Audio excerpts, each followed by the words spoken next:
नमस्कार, मैं संजय सकलानी। आप देख रहे हैं गढ़वाल टुडे सच की आवाज़। जिस तरीके से आप जानते हैं कि पूरे देश में आज शोक की लहर है। कल हमारे देश के सीडीएस बिपिन रावत जी शहीद हो गए और आज हमारे साथ यहाँ पर अनेकों जो उनको श्रद्धांजलि देने के लिए आए हुए हैं वो मौजूद हैं। सर नमस्कार, क्या कहना चाहते हैं? आज हमारे बिपिन रावत जी शहीद हो गए और कल वो आज आप श्रद्धांजलि देने आए, क्या कहना चाहते हैं? सबसे पहले मैं आपके चैनल को धन्यवाद करता हूं कि आपने मेरी आवाज़ पूरे उत्तराखंड में, पूरे देश में पहुंचाने का जो है जरिया मुझे मौका दिया है। देखिए, आज बहुत बड़ा दुखद घटना का जो है दिन है। पूरा देश शोक के उसमें डूबा हुआ है। एक देश के ऐसे महान शख्सियत जो है आज हमारे बीच नहीं रहे। जनरल बिपिन सिंह रावत जो हमारी भारतीय सेना के प्रमुख रहे हैं, अभी सीडीएस थे। पहली हमारी इतिहास की सेना में पहली बार कोई सीडीएस का जो पद हुआ है तो उस पर हमारे जनरल रावत साहब जो पहले अधिकारी रहे हैं। जब से मैंने देखा है हमारे रावत साहब ने हमारी सेना का प्रमुख का जो पदभार संभाला है, मेरे कहते हैं जिस सेना का लीडर अगर मजबूत होता है तो सेना भी मजबूत, उसके हौसले भी ऊँचे होते हैं। तो स्पेशली मैं रावत साहब को इतना ही कहूँगा कि जब से रावत साहब ने मेरी सेना का मोर्चा संभाला था तब से मेरी सेना के भी हौसले बुलंद थे। पूरे चाइना पाकिस्तान को कुछ समझ नहीं रहे थे मेरे सैनिक, लेकिन बड़े दुखद घटना के साथ में आज मेरी सेना का भी थोड़ा सा मोरल डाउन है।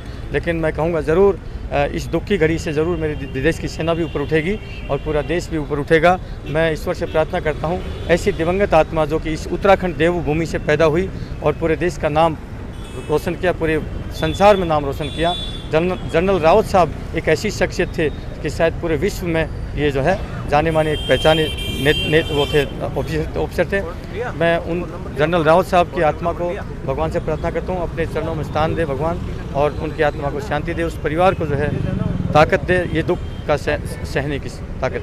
क्या कहना चाहते हो जाना, क्या कहना चाहते हैं, क्या है बात, क्या कहना चाहते हैं? कि जैसे कि आप जानते हैं कि जो हेलीकॉप्टर था वो बड़ा लेटेस्ट टेक्नोलॉजी में था और काफ़ी मजबूत स्थिति का था, तो क्या कहना चाहते हैं, क्या हुआ, क्या ऐसी क्या बात होगी? देखिए, आज है तो दुख का टाइम। मैं जनता ब्रिगेड पार्टी का राष्ट्रीय अध्यक्ष हूँ। जब चुनाव आते हैं तो पता नहीं मेरे जैसे कितने रावत साहब जैसे कितने लोगों को बलियाँ चढ़ानी पड़ेंगी। ये चुनाव है, चुनाव में कोई भी मतलब ये गद्दी ऐसी है साहब, इस गद्दी का कसूर है। हमारे जैसे सैनिकों को बलियाँ चढ़ाते जाएंगे, बलि का बकरा बनाते जाएंगे और सत्ता हासिल करते जाएंगे। ये तो मैं आपने सवाल कर दिया, मैं बोलना तो नहीं चाह रहा था क्योंकि दुखद समय है आज, मुझे बोलना नहीं चाहिए था।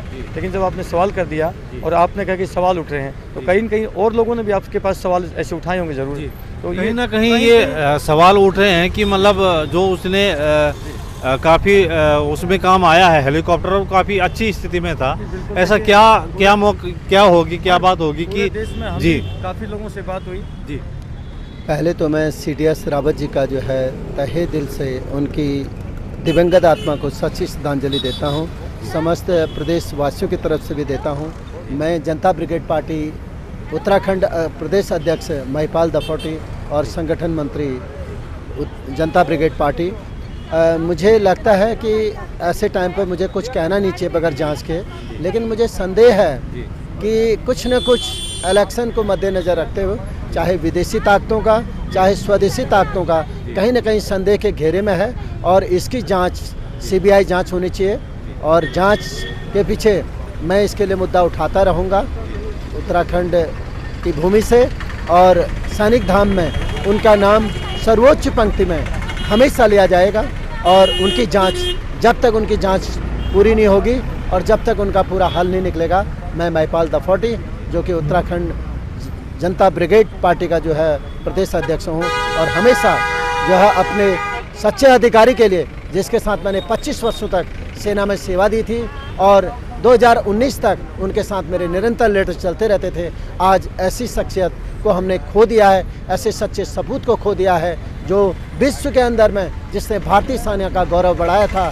एक ऐसे अधिकारी उन्होंने जो देवभूमि उत्तराखंड का नाम रोशन किया था, और उनमें विदेशी ताकतों का भी जो है कुछ हाथ हो सकता है और स्वदेशी में भी मुझे लगता है, क्योंकि वह एक बहुत दिलेर ऑफिसर थे जो भी बात रखते थे दिल से रखते थे और किसी का भय नहीं करते थे। तो कहीं न कहीं संदेह होता है, अभी जांच का विषय है, तो मुझे कुछ न कहते हुए अपनी वाणी को यहीं विराम देना चाहिए कि लेकिन इतनी बात ज़रूर कहूँगा कि जो है इसकी CBI जांच हो और जब तक जांच पूर्ण नहीं होगी तब तक हम चुप नहीं रहेंगे। जय हिंद, जय भारत। उनके दिवंगत आत्मा को एक बार पुनः सच्ची श्रद्धांजलि, मोक्ष धाम प्राप्त हो। जय हिंद, जय भारत। तो कहीं ना कहीं ये कहा जा रहा है कि हमने भी उनका साथ किया था, हमने भी उनका साथ काम किया था। ये थे जनता ब्रिगेड पार्टी के, मैं संजय सकलानी, देहरादून।